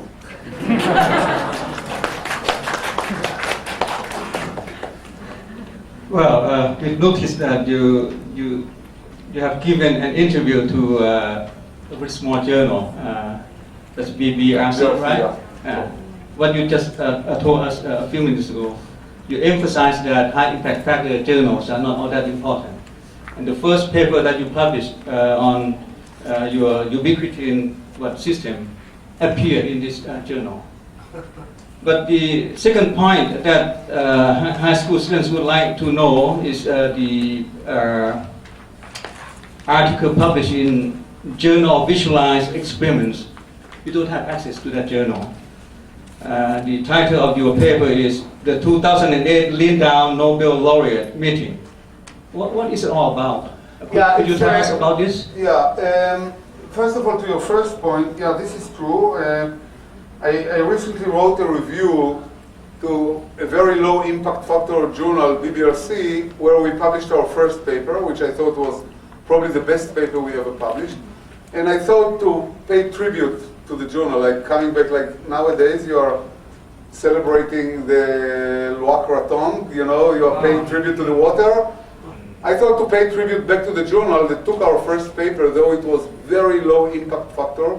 And in the interview that I gave, along with the review, I expressed my philosophy that I don't care about impact and I don't care about citation, and I really care about the quality. And the paper was of very high quality, and I thought that the journal and the readership, it will be a lesson to learn.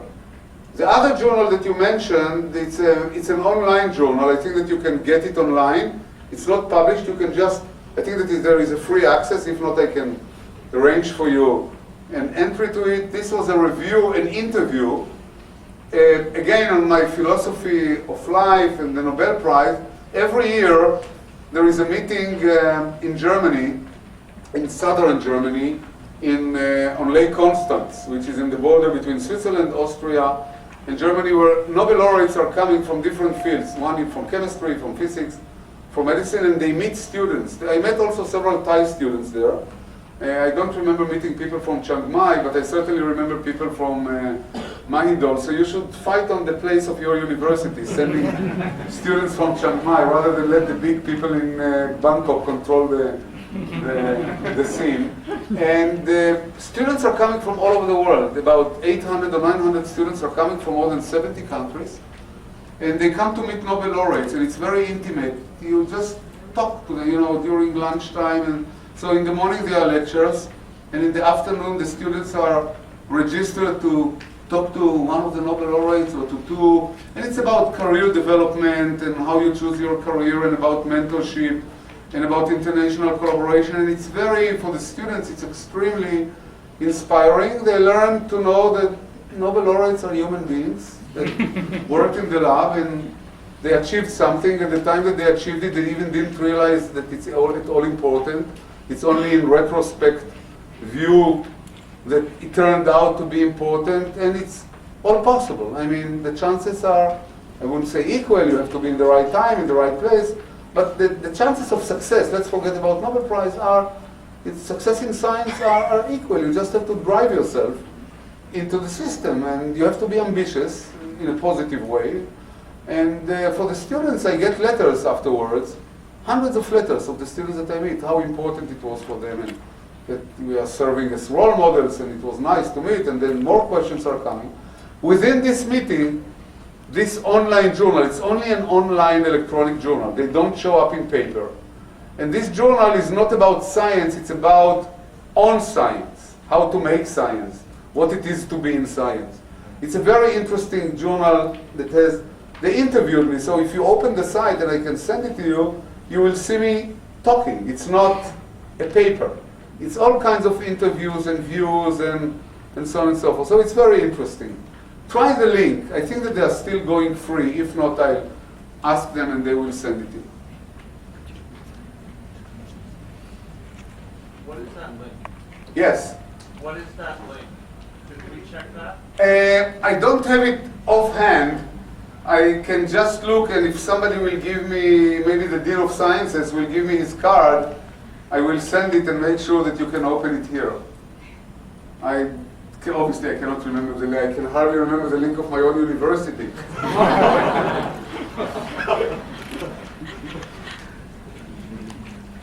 But it's an interesting journal. But I think that another site, if you really want to know about science and about the views, is the Nobel site. The Nobel site, which is www.nobelprize.org, is a very rich site, and there you will find interviews with almost all the recent, I would say 10 years ago, Nobel laureates.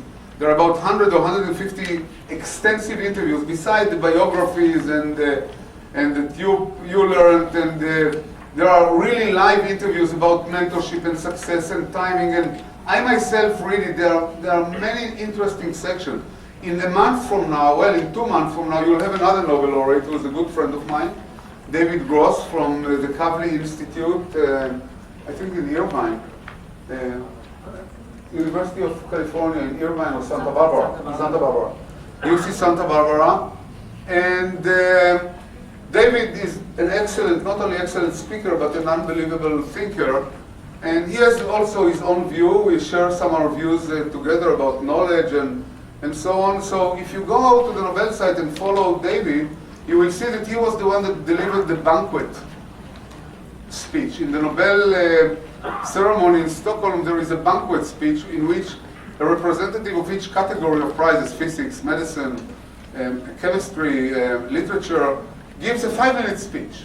A 5-minute speech only. And most of them are okay. They thank their mother for having them, their wives for letting them stay long hours in the lab. But David gave a very thoughtful speech about whether, and he will talk about it, I'm sure. I don't want to take his speech, obviously. But he will talk mostly about whether there will be Nobel Prizes in 100 years. And the idea is not whether the world will be there, but whether in 100 years we are going to know everything. It's not 100 years, it's 100 years as a metaphor. 1,000 years, 10,000 years, doesn't matter.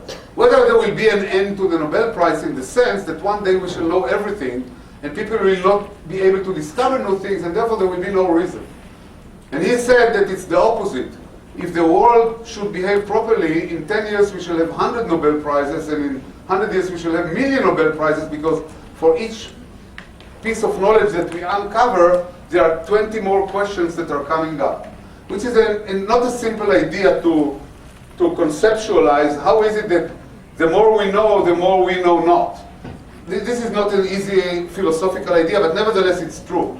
And David alludes on it a lot, and I think that it will be another very, I'm sure, an exciting meeting with David. So why I'm telling you about David, not only because he's going to be here in a month, but also because I think that the Nobel site and the banquet speeches is extremely rich place to go and to learn about views of people that I call, we are old already, that their future is already behind them, and then they can become advisors. You know about the cat that was castrated and he was still, noisy at the night, and the owner asked him, why you are noisy? I mean, we castrated you, so you won't date all the female cats around. He said, now I can't do anything, but I'm an advisor. So, well. Oh. Yes. Loudly. You said that statins was like an expensive drug to buy or to purchase. So if you did find a successful drug for cancer, would you mass produce it so that like poor people could afford it as well? Yeah, this is an excellent question that comes up all the time about the price of drugs. Now, it's very complex because prices of drugs, don't forget, drug companies are private organizations. They are not governmental. The government don't make drugs. No government in the world is making drugs. They are made by private people. They are shareholders. They are boards of trustees. They are directors. And these people want to make money. They are not about charity. They are not monks. They are not rabbis. They are not priests. They are not, I don't know what. They are not Buddhists. They are not Shinto. They are nothing. They are money making. Now, so in principle, let's dig into it gradually. There is no way that in the democratic world we can force people to make, in the free enterprise, force people, an organization, Merck, Novartis, Aventis, to make something for less than they want to charge for it. I mean, you cannot do it. You just cannot do it unless you are in a totalitarian regime and you force people to do it. But if you force people to do, they will never do anything anyway. You cannot force imagination. You can. So this is contradictory. You can say, okay, let's have these people working in a labor camp and make drug for us. No, they will not do it for you. And people cannot. So now we are coming to a little bit more subtle parts of it, and that's how can they be more green? How can they nevertheless take part in the society and solve societal problems? Now, the problem is not the problem of these companies in many ways. It's also the problem of corrupted regimes. What happens is the following. Let's take South Africa and AIDS, which is a real problem. Even, you know, the leader of South Africa, Mbeki, says that there is no AIDS and there is no problem, but I don't want to go into it. Now, South Africa is a poor country, or relatively poor now. And they clearly deserve more attention. Let's forget about the leader, about Mbeki. And let's say that a treatment of an AIDS patient in the United States will be, I don't know, $25,000 a year. But Merck will say, okay, we want to contribute, and we are going to cover the 100,000 or the million AIDS patients in South Africa for $100 a year, or $1,000 instead of 25. Their claim is, when you talk to the Merck people, is that they would do it, but what happens is that the government is so corrupted that if they provide the drug will somehow be sold back to Europe for $20,000. It will not get to the patients. So it's not them. Once the drug will be shipped out of the company for $1,000, somebody will put his hand or her hand on it and sell it back in Europe for $20,000. So it also the need, you need to ascertain that if you want to bring the companies in and to make them nicer and more greener and cooperating, you need also to secure that those that need the drug will get it, and it will not find its way out of the loop. So this is just one claim. And because I think that this, and on the other hand, we also have to understand the companies. I can give you another example of Merck, for example. Merck developed a drug for rheumatoid arthritis, which is called Vioxx, V-I-O-X-X. You can go and Google Vioxx.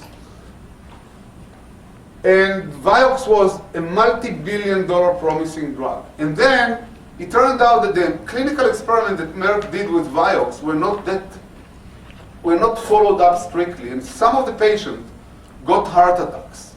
This patient that got the heart attack as a result of Vioxx sued the companies on billions of dollars.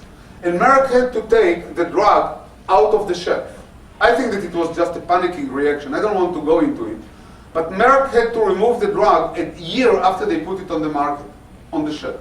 Not only that they didn't make the money, but they lost all the money, which was many billions of dollars for development, and their shares plummeted during these several months by 70 or 80%. Merck lost, because of this one drug in the lawsuit, 80% of its value. So you have to understand that these companies, they are gold-making companies, but on the other hand, from time to time, they can make a lot of rust for themselves. So they lose money a lot. So when the companies will come and tell you, we are taking a huge risk when we are going into the market. And you can imagine that the governments in Africa are not exactly democratic and the rulers are corrupted. Mugabe. You know, let's say that you want to treat people in Zambia and deal with Mr. Mugabe. You are lost. I mean, you don't even start doing it. So I agree with you that the companies should really look to share their earnings once they make it, and to approach, as you said, the poor, needy societies. But I think that, you know, the government, the companies are not only fence, you know, that it's a factory that has a fence. If this was just the case, this was okay. But outside the fence there is their own government. And outside the fence there is an ocean, and beyond the ocean there is Africa.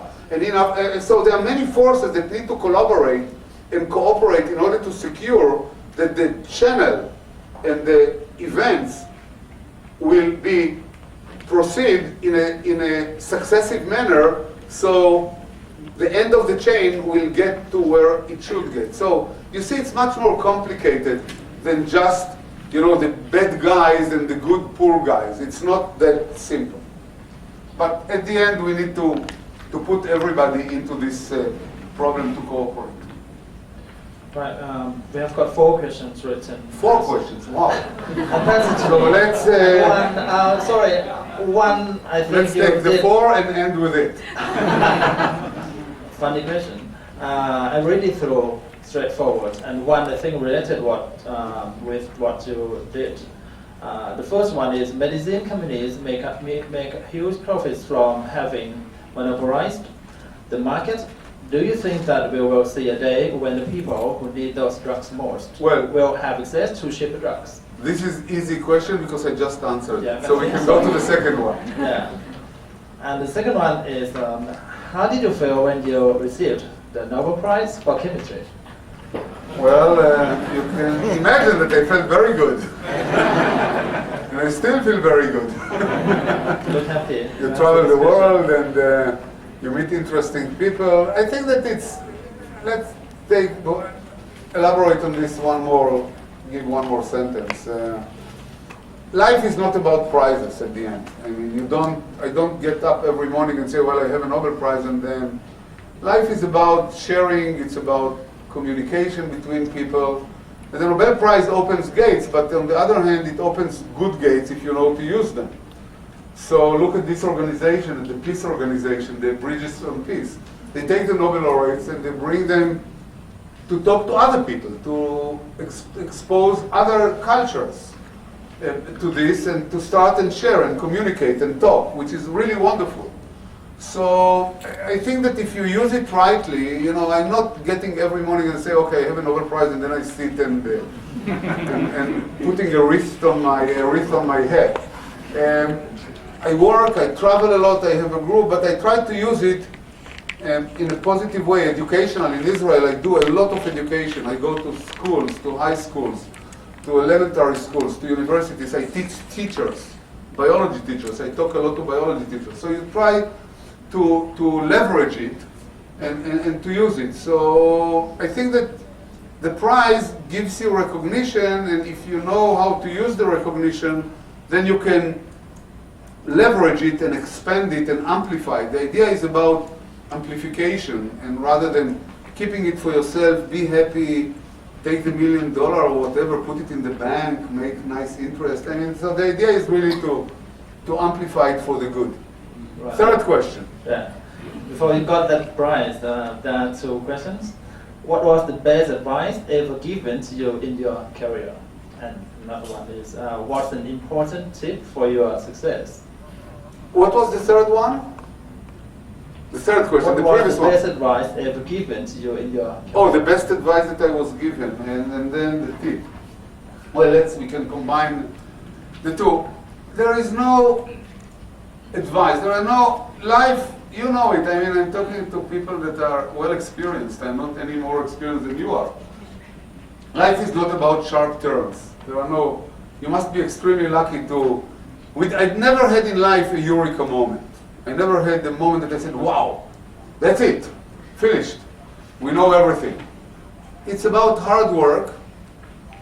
You need advice from good mentors. And I had very good mentors all along the way, from high school to university, and then in the postdoctoral fellowship. I always was trained by very good people. And I listened to them, but then I took my own way. So it's a balance. You don't take, it's also a matter of culture, and that's something that I noted here. Not only in Thailand, but mostly, the Israelis are very much challenging. They will not take anything for granted. My students will typically do the opposite of what I tell them, and which is good. And then they come back, they fail, they rise up, and they don't look at the teacher as somebody who is all-powerful and knows everything. On the contrary, they will come and challenge and try and use your experience, and it's a back and forth type of a play. So I think that the idea is to have very good mentors, but on the other hand to judge for yourself, and also to expand, to leave your own nest. I left my own nest many times. During my PhD, I went to the United States. I did a postdoctoral fellowship in the United States. Then you mentioned in the introduction that I went to Japan and to Sweden. You mingle a lot, you hear lots of opinions. And then at the very end, you need some luck. Right, I think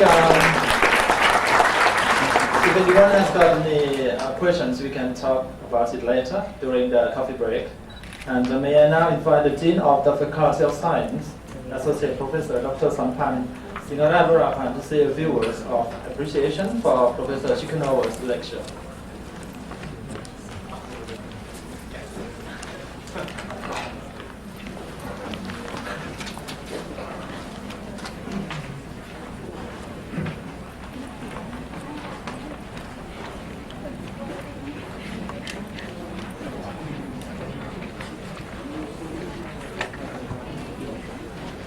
Professor Aaron Ciechanover, His Excellency Ishak Shohan, the Ambassador of Israel to Thailand, Mr. Christian Graf Charter, Vice President of Chiang Mai University, academic colleagues, distinguished guests, ladies and gentlemen. On behalf of the Faculty of Science, Chiang Mai University, may I express our sincere thanks and appreciation to Professor Ciechanover for his excellent lecture today. As the President mentioned at the outset, the visit of a Nobel laureate is a very special occasion.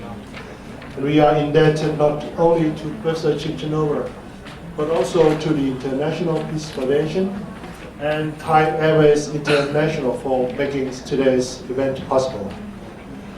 In our 45th anniversary, the Faculty of Science, Chiang Mai University organizes a great number of important celebrating events, but today's special occasion is certainly the highlight of this year's celebrations. Although it is only brief, we really hope that Professor Ciechanover and his colleagues have enjoyed a visit to Chiang Mai. Perhaps the travels will bring them back to Chiang Mai again for a longer stay sometime in the future. As for now, on behalf of us all, our heartfelt appreciation goes to Professor Ciechanover for a fascinating insight into the role in which biomedical science and technology can help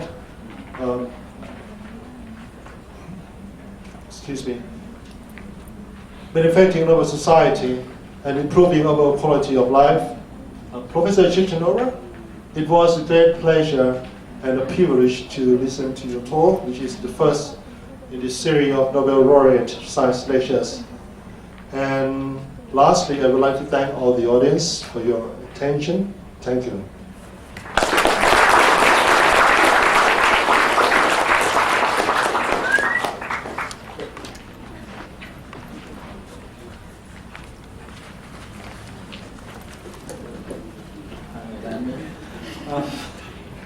Thank you, Associate Professor Sampan, for your thoughtful words. Right, finally.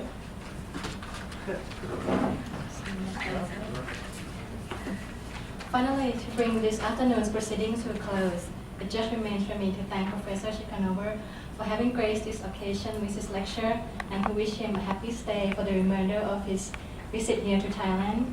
Also, thank you to the President, the Dean, our distinguished guests, the Israeli Ambassador to Thailand, the representative from the International Peace Foundation, and to you, the audience, for having supported this special event. This afternoon lecture serves as an inspiration to us all working in our various fields of science and technology to strive to achieve our highest ambition for the benefit of the society as a whole. Well, ladies and gentlemen, this now concludes today's proceedings. May I remind you that second in this Nobel laureate lecture series by Professor Jonathan Gross will take place early in the new year on Monday, 4th January 2010. You're all welcome. And something that we are waiting before we are going out to celebrate Loyalton Festival. Now coffee and tea are being served outside in the such nice garden. On your right hand in the garden, walk through, and on the left when you walk. And that's all. Yeah, that's all. Have a good evening. Thank you.